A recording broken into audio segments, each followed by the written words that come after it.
Alicia, are you good to chair us tonight? We'll do our best to kind of let you know what's going on in the room. Otherwise, we can try to find somebody to do it in the room as well. Yeah, I mean, I can give it a go, so absolutely. Thank you. Are we ready to get started then? It's 6 p.m. Yep. Okay, so call the uh, August 13th CDA meeting to order. If Brandy, could you please just note roll call for me? Yes. Okay, and let's see. Um, I can't see the other side of the screen, but Doug, could you lead us in the Pledge of Allegiance?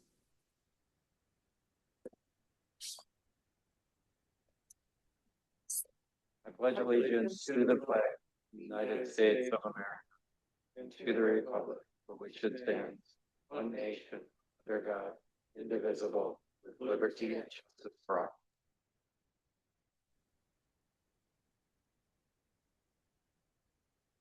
Got it.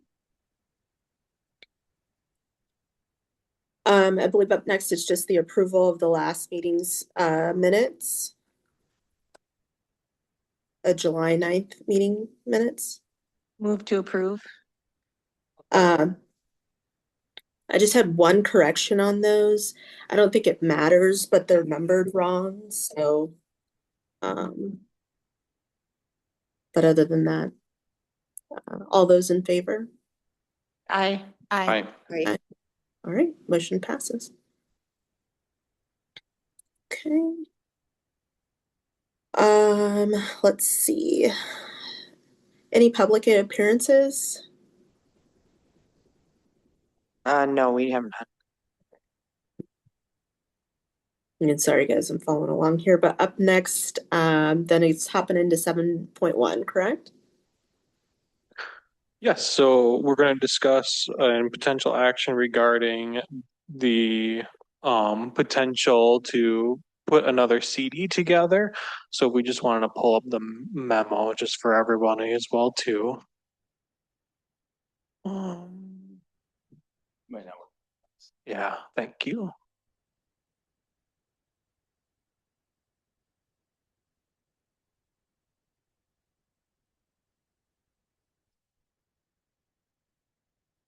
Maybe. Oh, okay. Okay, well, okay.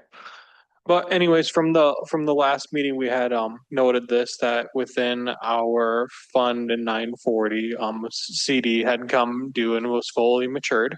So we had taken that CD and we had just deposited in the bank for now.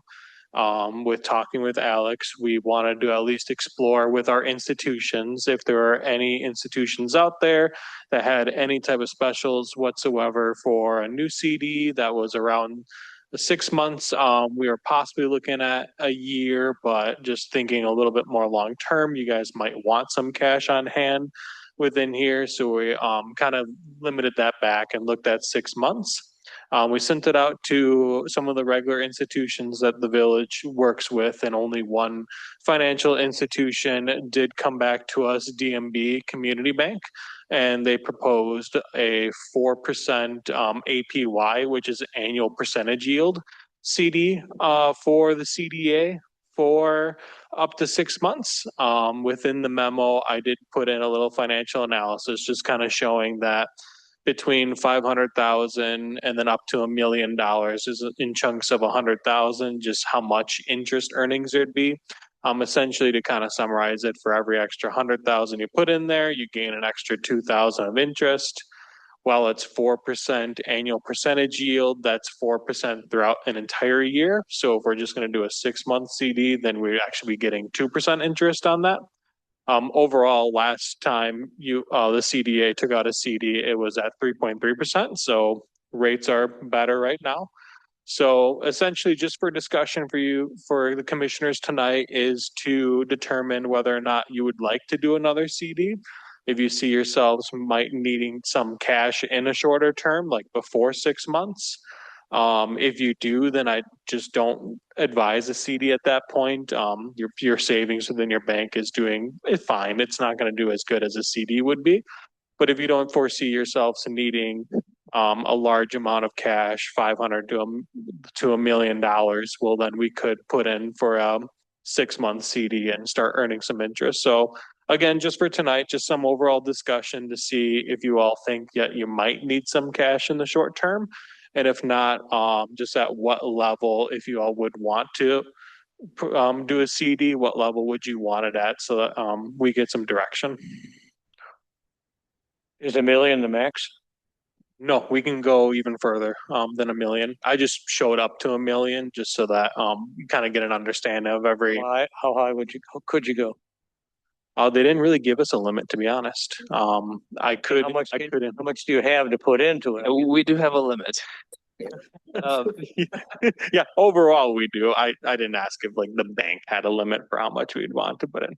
So the CD, if you look at the top of the memo here, the CD that we had previously put in ended up generating 1.12 million. So certainly those are funds that we could recycle into this new CD. From a timing perspective, I think 6 months would be the most that I would recommend us going. That would put us into February, which is right around when I'm anticipating us to have sort of our financial closing and get funds into the project. So the timing on that is really perfect. I would be comfortable at $1 million or recycling that full amount into a CD either. The only thing I would ask is, would it make more sense to do a lesser amount in a CD or possibly stagger them, every couple months in case we need money sooner? Or are we, pretty good that we're good for 6 months? I feel comfortable with our other fund balances at a 6-month CD. Certainly the laddering thing is something that we had previously discussed when we had these funds the first time come around. But if we called it $1 million even at a 6-month CD, I think we'd be in really good shape. Yeah, laddering's a really good financial practice. It's a practice that the village does for itself. It's more of a longer term cycle though. So we did it for 5 years and then every single year we have stuff due. I'm not sure if banks will continually offer a 6-month for a laddering perspective. So if a future ladder is something we'd want to consider, well then maybe it'd be putting in for a 1-year CD and then seeing how far along that gets and then doing another, and then at like the 6-month point, putting in for another year and then laddering it like that.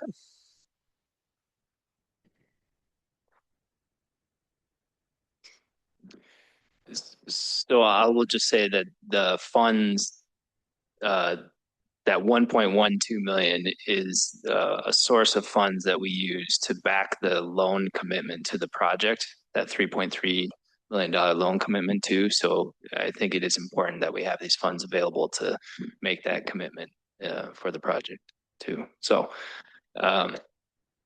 what Brandon's highlighting, a 6-month CD at 4% would be in line with that, I would say. So I know that discussion is great, but we would be, if this is the way that you all want to go, we would be looking for action tonight too. So would the remaining 120,000 just sit liquid if we authored like $1 million into a 6-month? Correct. Yep. Okay. Whatever you do less than the 1.2 million would just be liquid in the bank. And again, Alex, I hear that staff, you're okay with that amount because that would free us up by February. Mm-hmm. Correct. Yep. Okay. And then Brandon, can you speak to where our rates are on our DMB just accounts? Like if that's the fund is sitting in there? Yeah. Overall, like within the savings account, it's hovering around like 1.7% within there. So you're definitely going to be getting more from a CD. That 1.7 is at the really high side within there, and it's requiring us to maintain a certain level of cash within there as well too. When we dip below a certain level, it's going to go down a little bit with interest. So is it reasonable to say then that if we put the $1 million in a 6-month CD, that it would, if you do it tomorrow, it would come due February 14th? Correct. Yes. And that works within the timing of what you said that the funds might be needed for? Yep.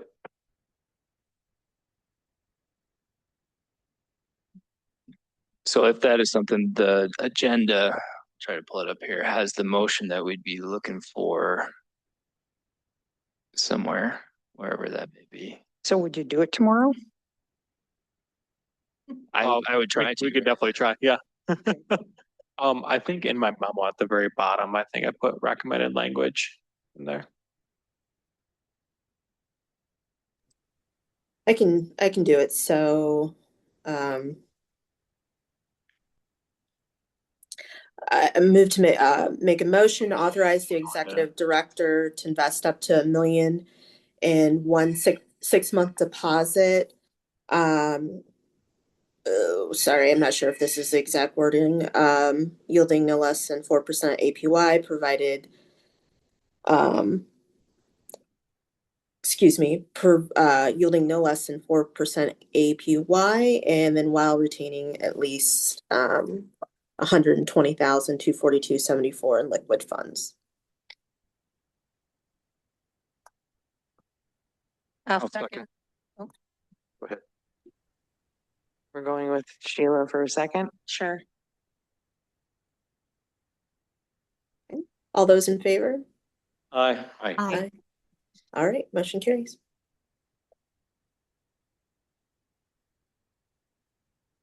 Okay, so next item then is 7.2. I'm talking about the management fee buyout. Yeah, so bear with me a second. Our agenda doesn't seem to be clicking, so I'm gonna have to be navigating. Who's got the mouse? Randy, you want to take it? Navigating somewhere.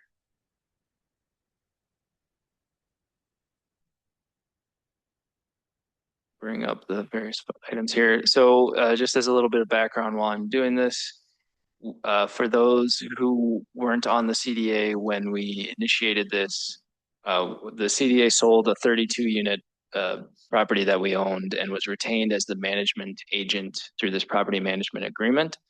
As part of that, Jay manages this facility as well as our facilities, and there's a management of fee set forth in that agreement. It's, I want to say, $8,750, and that essentially covers all of Jay's wages and benefits. The property owner is proposing an amendment to that agreement, which would do a couple things. It would provide a one-time cash payment to the CDA of $200,000, and then it would also make prepayment of the interest-only payments on the seller financing piece that we had with the owners when we sold that property. So we essentially lent them $180,000 to help them purchase the property from us. And the first 2 years have interest-only payments due. So this would be a prepayment of all those as well as $200,000, which is essentially a forward-looking buy down of all of our management fees. And then upon the CDA receiving that cash, the management fee in the agreement would go down to 5% of gross revenue, which Jay helpfully put together the calculation on that, and that would be roughly $1,700 a month in an additional management fee. This is largely born out of some cash flow issues that they've been having at the property, and they're going through a refinancing with a different lender. And so they want to basically reduce their operational payments to us as a management company through a one-time payment that their bank is essentially going to finance.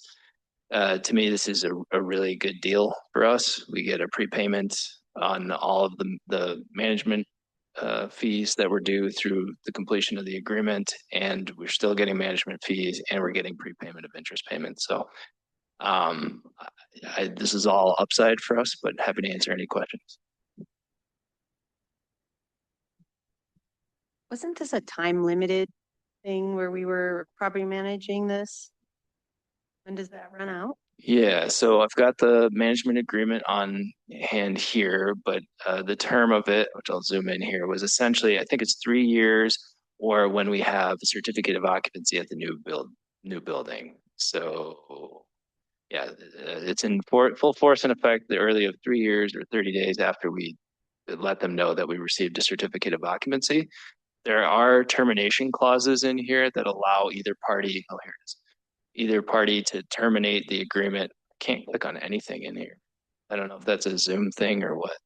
That don't or allow either party to terminate the agreement with 120 days notice. So that would give us or them sufficient time to sort of wind down. But by the written terms of the agreement, this would go pretty much until we're ready to move on. Doesn't seem like a downside. Nope.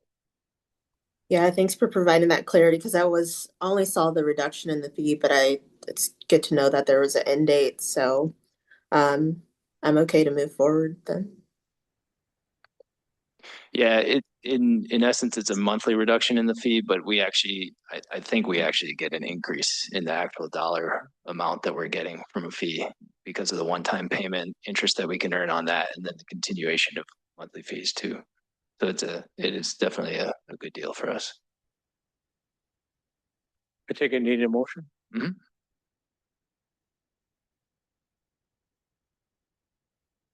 I'll make a motion that we go ahead with what Alex proposed. So basically a motion to approve the First Amendment. Right. I'll second. Okay, all those in favor say aye. Aye. No opposed, motion carries. All right, let's see. Up next, 7-3 Yahara Crossing update. Yeah, so I mentioned at our last meeting that I neglected to provide an update on that agenda item. So I wanted to kind of circle the wagons and give a general sense of where we're at. The memo, just to walk through really quickly, since we submitted our 4% tax credit application, we did pass all their threshold requirements, which is good because in the past we've gotten kicked out on threshold stuff, and they did move it through their underwriting. Not included in this memo, but last Thursday, maybe, we did get a written correspondence from WIDA identifying a few deficiencies in that. And they give you basically a 1-week cure period to rectify those. It was all very small stuff, which is a good thing. So I'll start out by saying that, I took it very positively because I feel like we're in good shape. And hopefully in the next couple of weeks, we'll get a definitive answer. But they identified inaccuracies in the market study that Baker Tilly had done for us. There was one cell in the application workbook that was incorrect. They identified that too. They really went through with a fine-tooth comb. And then what else? I had it written down here. Our building plans that we had submitted had 3 units actually had areas where the shower valve was conflicting with where the toilet was from an accessibility standpoint. So we had the architects remedy those. And then there's something else about grab bars in the plan set too that they identified. So they did definitely do a close read. We had until today to correct all those, submit materials correcting those. The architects revised the plans accordingly. They worked really quickly on that, so that was good. Baker Tilly updated the market study, and then we got an updated workbook and a cover letter into them this afternoon. So I think we checked all the boxes, which to me, assuming they agreed that we checked all the boxes, we should be expecting good news on that here shortly. Additionally, design work, we've now wrapped up about 90% of the plan sets, both from site plan, structural, architectural. I'm hoping to have the architects in at our September meeting to present all that to you all. So give you the full walkthrough of what this project is looking like at the moment. It's pretty exciting. The construction manager, after having completed that, they're working through pricing, a revised set of pricing now that we have a full plan set to go through the details and actually get more accurate pricing. Prior to that plan set, they had done a preliminary estimate, I think back in late May, that did show us significantly over budget. So that was a change from when we priced it. It had been a year since we priced it previously, so not entirely surprising. We have been going through a number of exercises to try to identify pieces of this that we could bring the costs down, but I'll be perfectly frank, it's a balancing act, and I'm trying to bring additional sources of funding in and also preserve the design quality of the building that we've got. So trying to navigate those two things, but I'm confident that we'll get there. Soul Design and Consulting, we hired them to perform the energy certification. They've gotten started on their work. Again, I mentioned that the architects will be here in September. And then today, Jay let me know that on site, if you drive by the site, you'll see a massive concrete pole. That is the replacement of the existing, excuse me, the American Transmission Company has a line that's there that has all the utility lines. And in order to kind of get the guy wires out of the way of the building, we had to put a beefier pole in there. So you'll see that on site too. I just want to take a minute here and go through, because this is going to be an important conversation that we're all having here over the next couple months on some potential cost cutting opportunities. Move this out of the way. So I mentioned that we've been looking at some design iterations to try to reduce some costs. So May numbers are in column B, August, or the preliminary or the earliest pricing we had was from August 2025. May is the latest set of numbers. And then we're column F here, we're trying to identify some cuts in some of that. So just to give you a sense of the things that are on the docket right now, working with our construction manager, they're trying to identify ways that we could reduce the construction schedule from 14 to 12 and a half months with early ordering of equipment, various things like that. I will say that they've also identified precast concrete as a long lead item that's going to take like 26 weeks to bring in. So we're trying to navigate some of that. Making some cuts in different areas on soffit, switching some of the balcony strategy, insulation changes. This is kind of a big one. We initially had 2 elevators specified in this building. We're going down to 1 elevator, which is typically how they see this size of a building. We just approved, on the village side of things, we just approved a 50-unit senior multifamily tax credit project that also had 1 elevator. So the 2 elevators is nice from a risk perspective, and it is an older population, but it was a significant cost cutting of $230,000 there. So I just bring this up to say, we're working through some really hard decisions. Can I ask a question? Sure, but I think we're going to Explain get to there. me about why you're removing the fire protection and the floor trusses. I'm not comfortable with that. Yep. So there was that was an inaccuracy that our construction manager identified putting in the plans. It actually wasn't in the plans to begin with. And there was a reason for that, which I don't know. There's something about the way the floor trusses that they're using or the insulation that they're using. There's a rationale behind it, but we'll still meet all the required codes. So it's not like obviously we can't cut against code, but it was an error in the initial pricing of the plans. Okay, and I don't mean to be disrespectful to the architect, but do they have professional fire staff that have agreed to that's a good building practice? So I don't know. I mean, yes, because that's how they specified it. Our construction manager had initially assumed that that the fire protection and the floor trusses was in there, but the architects and the structural team didn't have it in there to begin with. So whoever they've got on board on the fire protection side of things said it was a good practice because that's how they designed it. And then our architect or our construction manager in error added this in there. But I will say it's probably a good question to bring to them at the September meeting too. You do that? And I could flesh it out as well. I'm not comfortable with Sure. just that language. Yep.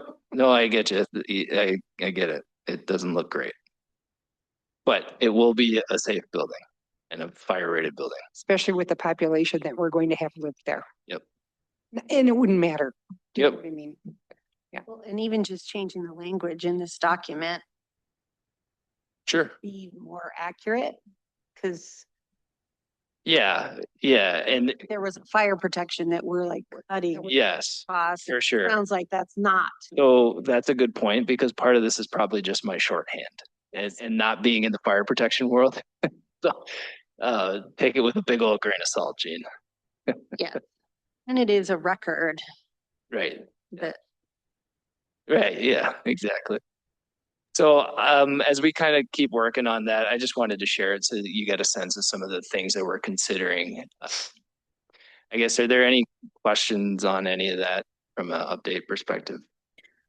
Could you just clarify when we're expecting, like when we're looking at that final decision from the underwriting? Yeah, so I guess the long or the most accurate answer is I don't know from WIDA, but I did submit those, and usually WIDA takes a little bit longer time to get back. And within an hour after I submitted the materials today, they had a response saying we got them and they're going to be processed. So my assumption is it's going to be in pretty short order here. Okay, thank you.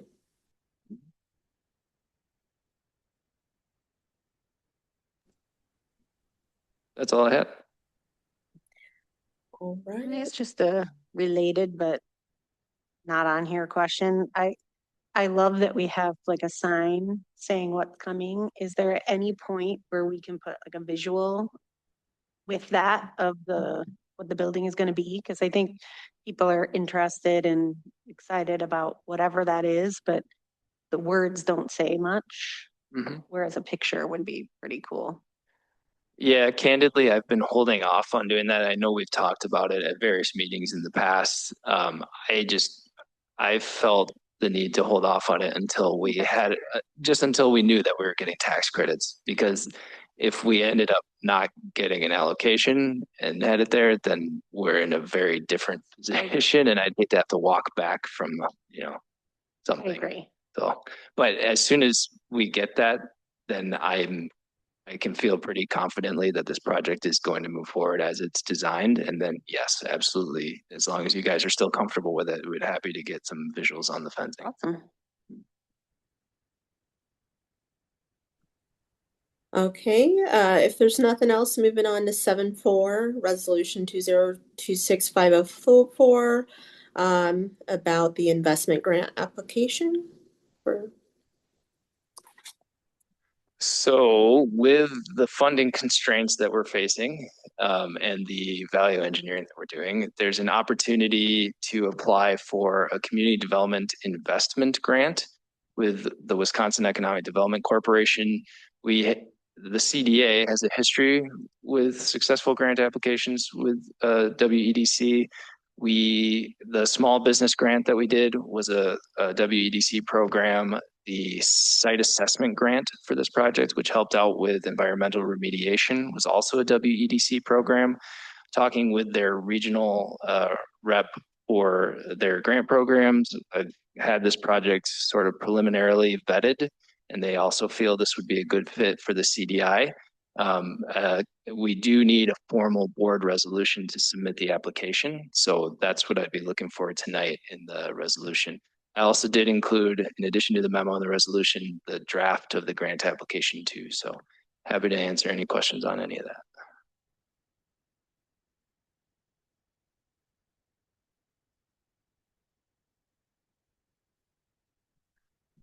I'll make a motion to approve resolution 2026-504 as written. I'll second. Sorry, Melanie. Okay. All right, all those in favor, please say aye. Aye. Aye. Aye. All right, motion carries. Okay. Up next, 7.5. Looking for village board to waive park impact fees for Yahara Crossing. Yeah, so again, in the spirit of everything we've kind of been talking about here, both in terms of getting additional funds into the project and then identifying areas where we could cut costs. I kind of alluded to it. A lot of the design stuff we're working on trying to identify areas that we could cut costs on that. The village, obviously being a great partner in this project, having contributed grant funds already, as well as loans to help this develop. I feel that we also owe a bit towards that funding to maintain a decent level of design and aesthetics on that building. So certainly there's an opportunity if we wanted to really cut costs to dramatically change the way this building is configured. I don't think that would be the spirit or the intent that the village or our group has been intending. So we're trying to identify other areas of the project that we could cut, and one of those areas is a potential impact fee that we would be due with this. So the village ordinances, we'll bring up the memo here. Village ordinance in chapter 13, which is the subdivision ordinance, contains a provision that allows for a request to waive park impact fees if, I'll zoom in here. If the village board determines that the literal application will have an adverse effect on the availability of affordable housing or is otherwise unreasonable or inequitable due to unique circumstances of the particular property at issue. I have drafted a letter which was included in your packets that I'm would be seeking your, I guess, approval to take to the village board for this request. The total park improvement and parkland dedication impact fees that this project would be due is $230,000. So it is a significant, in the grand scheme of things, it's a large project, right? But it is also, when we're looking at cutting these various items, it is a big piece of our potential cost for this project too. Obviously, there's an impact, I would say, to our parks to have these funds not come in. So I want to give careful consideration to this specifically because the village has been such a partner. But I also think there's the two provisions of the code. One is the impact to affordable housing in the village. The other is the unique circumstances of the project. And I think part of what's unique about this development, and we don't necessarily see a lot of in the village with multifamily or residential in general, is that this is an infill or a redevelopment project. And it's not necessarily generating, it's located, you know, 1/10 of a mile from Western Green, 1/10 of a mile from Veterans Park, across from the senior center, which is now providing some exterior space that they're planning. There's already a park infrastructure surrounding this development, which is not the case with most new developments that we see from a residential standpoint.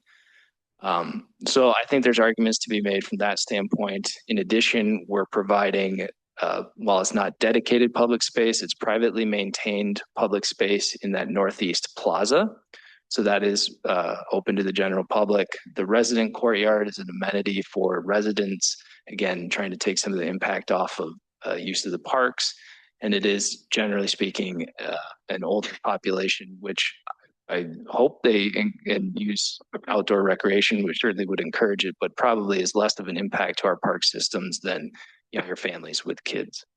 All of that being said, you know, this is a request to cut costs from a partner that has been a really good partner in all this. So I wanted to just open it up to discussion here, and then get your feedback and potential authorization to take this to the village board as well. So you're offsetting the cost of the elevator. Well, so we're already, I mean, yeah, it's a similar cost as an Right. elevator, but we're already moving down to one elevator. This would be an additional piece because, No, I know, I understand that. yeah, we've got ground to make up.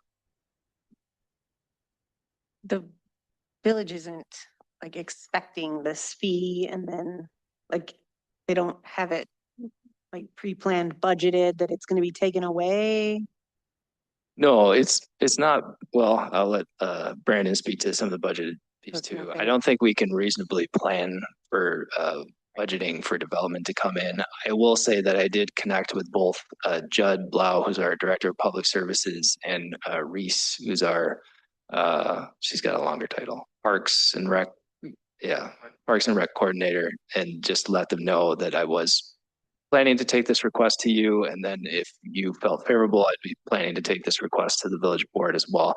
So they both understand that this is a potential. Yeah, in terms of village budgeting as a whole too, we do take impact fees, we do budget for them. However, we only take those that we truly do know that are coming in, and we're gonna put those in as actuals. Unless there's very specific things of, we know this is going to happen, it just hasn't happened yet, and then we're gonna budget for that. So no, like when we're building our budget right now, currently, this funding is not included in there currently, correct? Okay.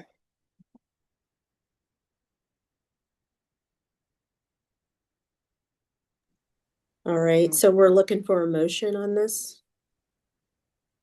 Yeah, what I would be looking for is just a motion to, Submit. Question, wait. yeah, I guess authorize, yeah, to request the waiver, sure. Mhm. Okay, I'll make a motion to Motion. author. Oh, God. Go ahead. Second. And I'll make the then, motion that we let Alex request a waiver to the village board. okay. I'll go ahead and second that motion.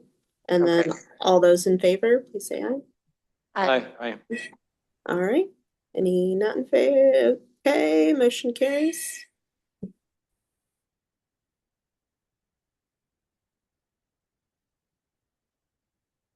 Guys, looking at my notes here, up next is item 8, redevelopment, housing redevelopment and financial reports. Yeah, so I'll go over a couple of financial reports here. I'll go over Jefferson Square and Yahara first, and then I'll hand it over to Jay to give his updates on those buildings, and then I'll go through redevelopment and the prudential statement after that. So each of the financial reports are included within your packet here. So looking at Jefferson Square first, we'll get that pulled up there. The first thing we'll just note is the naming structure of a couple of accounts within there. When we're comparing these statements compared to prior statements and actually comparing them to April, a couple of asset and liability counts were just completely renamed.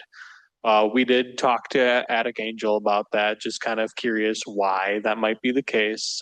They didn't truthfully notice that per se within their accounts. However, we did make the formal request of them to resubmit over accurate statements to us that use the old naming convention structure within here.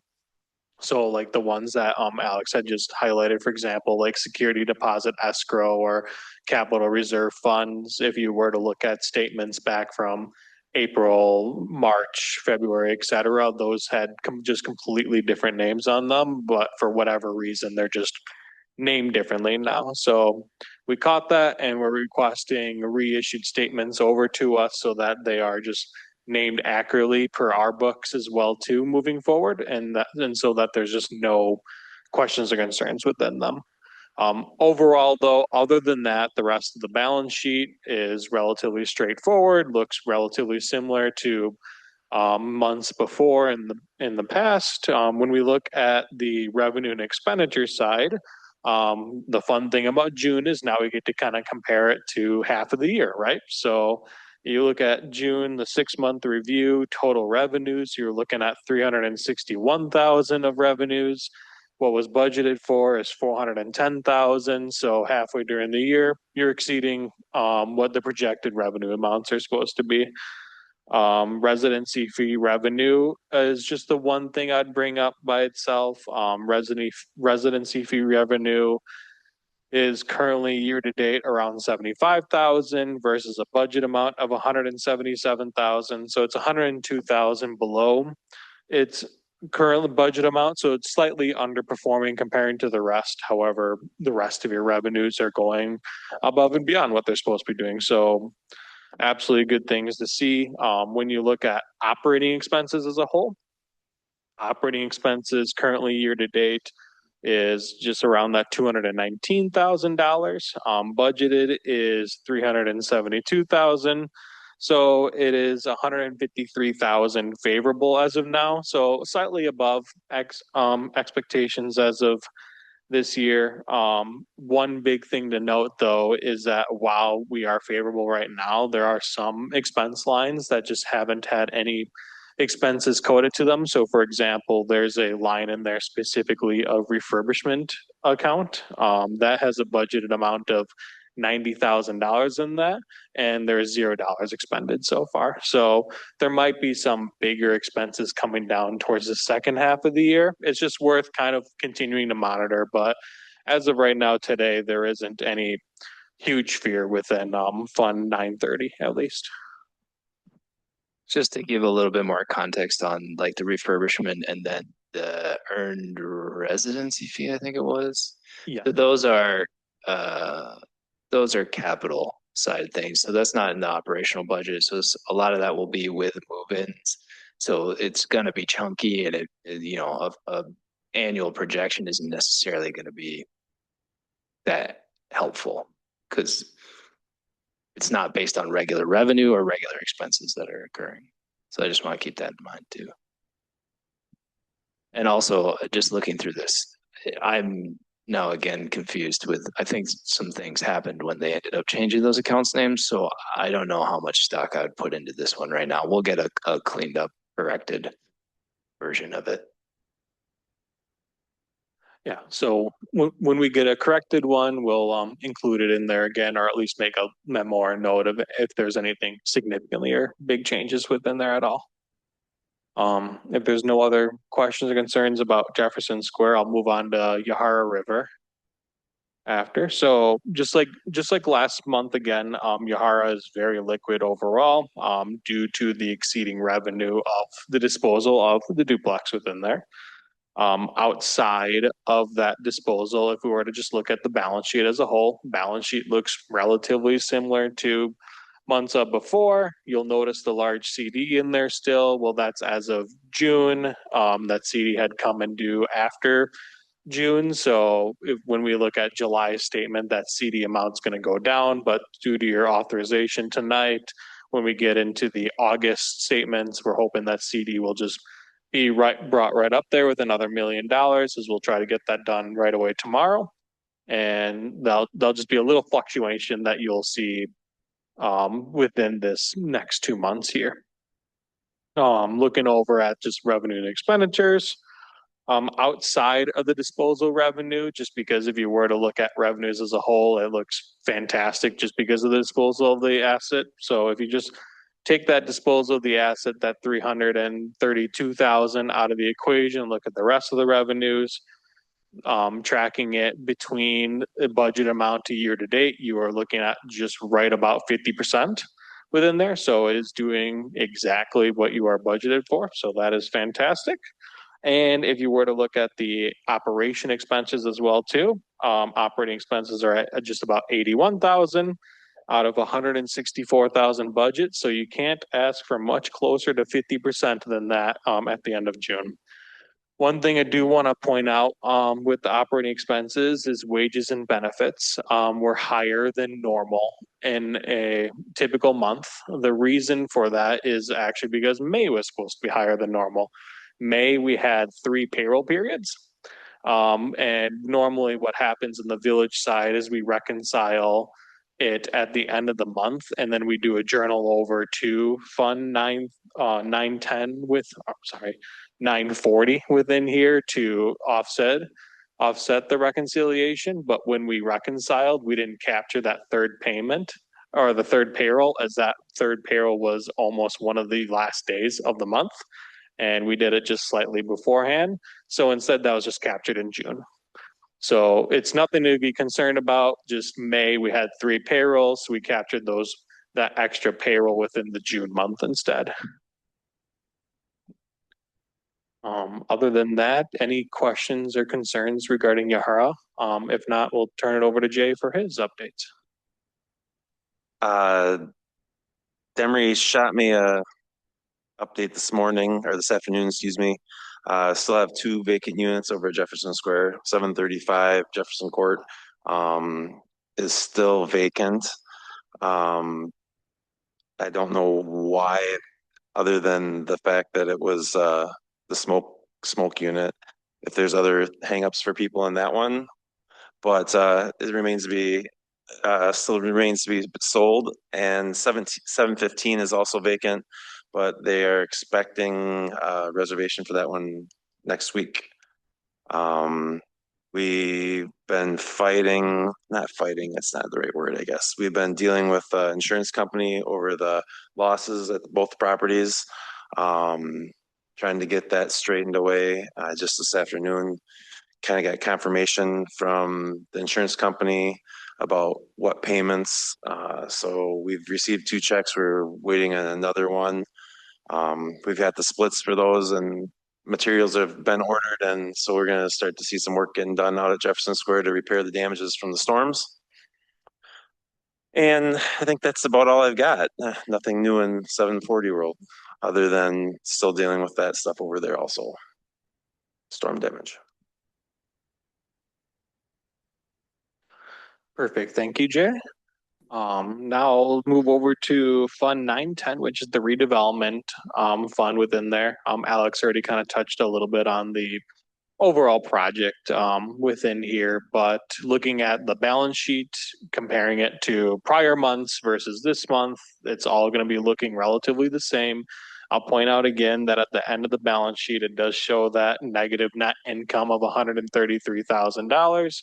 And just like the same explanation I gave last month, it's just because of the incurring expenses regarding the project and just not getting the revenues budgeted for yet. It's just causing a negative net income. So nothing to be worried about as of the middle of the year. And just something, again, just continue to be watching over. We should be getting our budgeted revenues and our budgeted expenditures, where at the end of the year, we're not going to be a negative within there. If we look at the revenue and expenditure side, again, just highlighting there's that big budgeted revenue line of $1.7 million and not receiving any revenue yet within there. And then the offsetting expenditure side near the bottom of like a budgeted 1.6 million and just continuing incurring expenditures in there. So again, we're expending more than we're receiving in. So that's causing that net income to be negative. Once we receive that revenue in there, you're going to see it completely flip. I'll just add to, we had funds associated with the project and redevelopment activities that were dispersed into our accounts in 2025. So part of why it's showing a negative is because there were holdover funds from last year that we're using to incur those costs onto. The other two things that I'll just point out are sorry, I'm moving our Zoom stuff around. In operating for redevelopment, there's a roughly $4,000 cost that was associated with Baker Tilly had to perform an independent audit for our small business grant program that we had from WEDC. As part of the reporting for that, they ask you to hire a third-party CPA to basically say, yep, everything looks good. That report was accepted by WEDC, all that was good. And then from contracted services, I think I had mentioned this at one of our last couple meetings. Those are payments to the village for our shared staff finance team, Brandon, admin assistant Brandy, myself. And the reason that it's 2,100, it won't be that way in the latter part of the year. We missed payments associated with that from January through April-ish. So the 2,100 is sort of playing catch up on that. So in the second half of the calendar year, that amount will look different. Thank you. Any questions regarding this or any of the other funds before I go to the prudential statement? Otherwise, the prudential statement is a pretty short update. Halfway during the year, investment income is up $42,000. So investments are strong. Awesome. Other than that, if there's no other financial questions or anything, that's all I had. Thank you. Anybody, any other questions? Okay, moving on, item 9. Is there an item 9? Or is it Yeah, that closed would be the session? closed session. Okay, closed session. Do we need to make or we have to discuss and then go into closed session? Yeah, so this is another one of those kind of awkward moments in these meetings these days. So if I could ask you, Alicia, to open 9.1 and 9.2 for discussion simultaneously, I'll provide a little intro to them and then the board can decide if closed session is warranted. Okay, so we'll go ahead and open up 9.1 and 9.2 for discussion. So I had sent out a couple memos. We did receive an offer to purchase our property at 100 Meadow Lane, 100 and 104. Yeah, I see that. I've got that written wrong in here. My apologies. 101 and 105 Meadow Lane. We had previously received a letter of intent associated with this purchase. The terms of the offer to purchase, I would say, are generally consistent with that initial letter of intent that was submitted, but there are some changes. And I would say if the board wanted to discuss those changes I would recommend, in order to preserve our negotiating position, to have that discussion in closed session. I'll move on to 9.2 just briefly and give an overview of that, and then we can open up discussion on both of those. We also have received a real estate purchase agreement from Attic Angel to purchase Jefferson Square. We've had discussed a letter of intent previously associated with this. I would say there are significant terms to discuss on this, and my recommendation would be to have that discussion in closed session if the board determined, again, just to preserve negotiating position. So I guess at your discretion, if you feel closed session is warranted for either of these items or both of these items or neither of these items, we'll be looking for a motion to potentially go into closed session. I'll make a motion to go into closed session. Second. Do we need to do a roll call vote? Yes, I do. Thank you.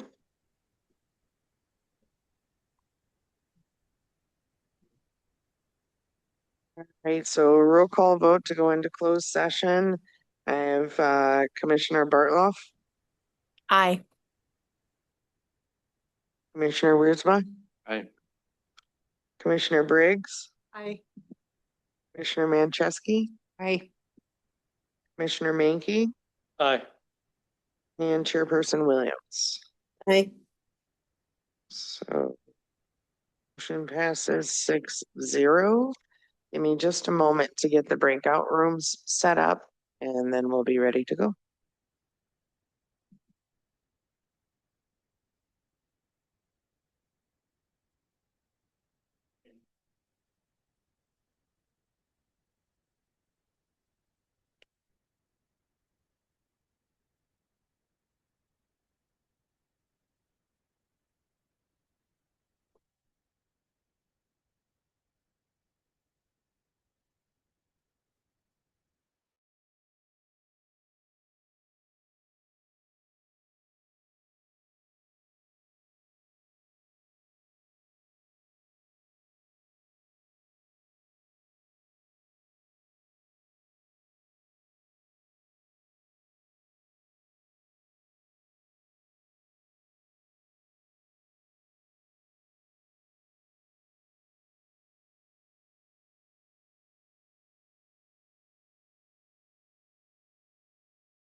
Okay, are we back then? No?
Is recording back on automatically? I didn't hear. Yeah, it did. Okay, Yep, perfect. sorry.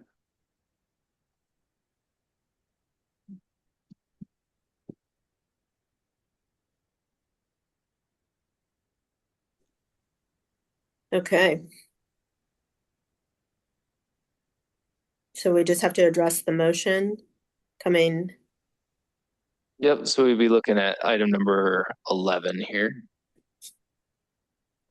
Then, Jim, if you could help us out again with what we're looking for a motion on that one. We're looking for a motion to authorize a counteroffer on the specific items that were addressed and closed. I guess that's still the question, isn't it? I can bring it up here. Hang on. Yeah, Oh, theoretically. I would, because I closed it. Let's see. Here you go. So a counter offer to, I gotta scroll all the way up. Offer to purchase 101 and 105. No. Sorry, And- so can you repeat that one more time? We want a authorization to draft and present a counteroffer to Madison Area Land. Community Land Trust for 101 and 105 Meadow Lane. And the items that we're going to list all the items that we're going to put on the counter.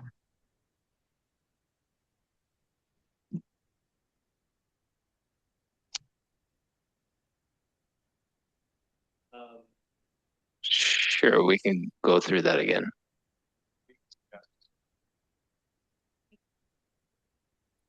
Use your mic, Brandy. Well, I'm just saying are those items that we want to discuss in open session before you actually negotiate your offer? That's what I was asking. Yeah. Okay, there we go. The answer is no. Okay, right. So we're just giving you the authority to do it. And okay. Yeah. And then there was a second part I wrote authority for Alex to sign Mhm. the said offer or Yes. okay. So the motion should read, I make a motion to draft and present a counter offer on 105 and 101 Meadow Lane to the Madison Area Land Trust and authority for Alex to sign the counter offer.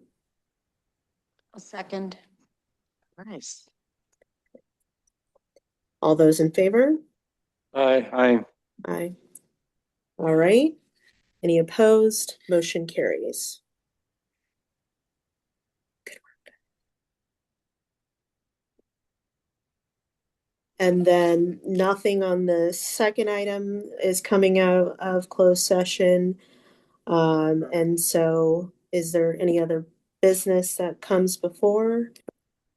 Nope, not that I'm aware of. All right. So can I get a motion to adjourn? So moved. All right. All those in favor? Oh, Aye. Aye. Aye. I need a second. Oh, Second. Okay, Keith is a second. okay. All those in favor? Aye. Aye. Aye. All right. Thank you.